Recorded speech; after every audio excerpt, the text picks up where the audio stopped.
a romantic comedy starring Kumail Nanjiani and Issa Rae. I believe I pronounced both those names right. Go me. In this movie, the two of them are a couple. They've been dating for quite some time. One day, some guy shows up, says, "Hey, police business, I need your car. We need to chase after that guy on a bike. He's a criminal." That guy then uses their car to run over that bike guy several times, killing him, which has them both now thinking, "I don't think he's a cop." That guy's now dead. The cop leaves. They are now seen, discovered at the scene of the crime. Now people report them for murder. Now they're on the run from the police while trying to solve this murder to prove their innocence. First of all, getting what I liked about this movie. Kumail Nanjiani and Issa Rae, they kill it together. Their chemistry in this movie, it's awesome. In the beginning of this movie, it shows them as they're first starting dating, and what I like is it's completely representative to how relationships start out. You're in the beginning, all you think about is the other person. You know, it's all sunshine, rainbows, and hearts everywhere in the air. You can't get enough of one another. You want to spend every waking day with one another. You just look at the other one and just, oh, birds sing in the background. Actually, that would be angels. Birds fly in the background.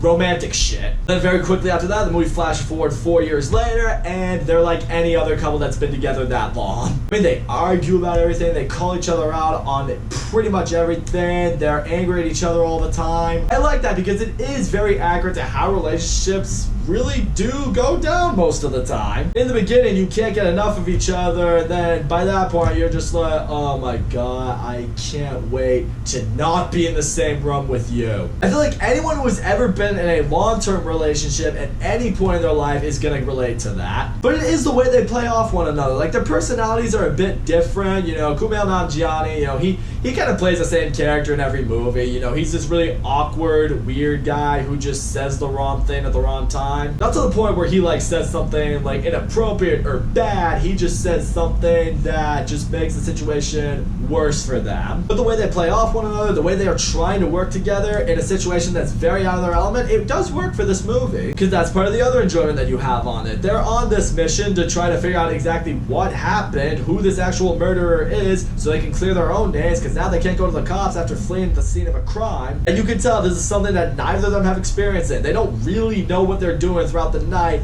and that's the fun of watching it. Seeing people act out of their element usually brings for some funny moments, and this movie does have a lot of funny moments. And that's the other thing I'll say right there. Is this movie funny? Yes. A lot of the timing works, the chemistry works. There's a lot of very good, solid moments that had me chuckling a lot. But I guess one of the gripes I had with this movie as well is it never had me like gut-busting laughing, like falling out of my chair, crying from laughing. It never got me to that point. Anyway, as someone who loves comedies, that's what I look for in every great comedy. It's like, can you make me laugh, and can you make me laugh hard? This movie made me laugh, but it didn't make me laugh hard, so I gotta knock some points off of it for that. And part of me also thinks where the movie suffered from and the fact that it couldn't make me laugh so hard is I think the trailer showed a little bit too much. Like, a lot of the moments that I know were supposed to be really funny in the movie, a lot of it was shown in the trailer. That's always the problem with comedy movies. Obviously, like, you need to make people laugh with the trailer for your movie because that's gonna make people want to see the movie, but you can't give away all your funny scenes in the trailer itself. And when this movie originally had a theatrical release before COVID ruined everything for everybody, I saw this movie's trailer a lot in a bunch of different movies I went to see in theaters because, you know, I don't really lose memory of trailers I see. Once I, you know, watch this movie again and, you know, the funny scenes I saw in the trailers came up, some of them were still funny because obviously they're elongated and you really see how each scene goes down.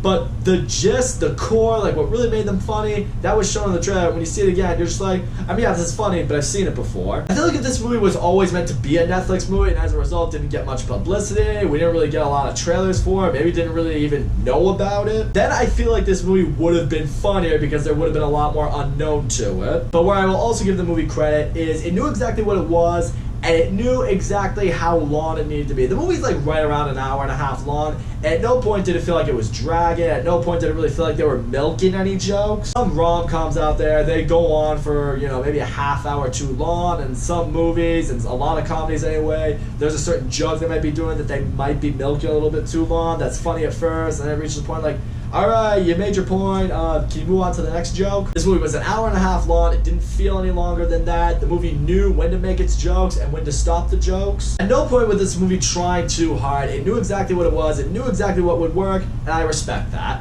So all in all, The Lovebirds, it's a really solid rom-com. The two leads have excellent chemistry together. It's a pretty ridiculous story that you are able to get behind. It is strangely relatable when you see how their relationship is, because maybe you've been through a relationship like that. The movie is funny, not dying with laughter funny, but still funny. It didn't feel rushed, it didn't feel dragging. It was exactly what it needed to be, which is a solid rom-com. In the end, if you and your significant other are just hanging out at home, which I imagine you are because we can't go anywhere just yet, if you're browsing through Netflix, looking for something to watch together, this would be a solid choice. That's all I gotta say, guys. Thank you so much for watching my video. Don't forget to leave a comment, like, subscribe, and I will see you all next time.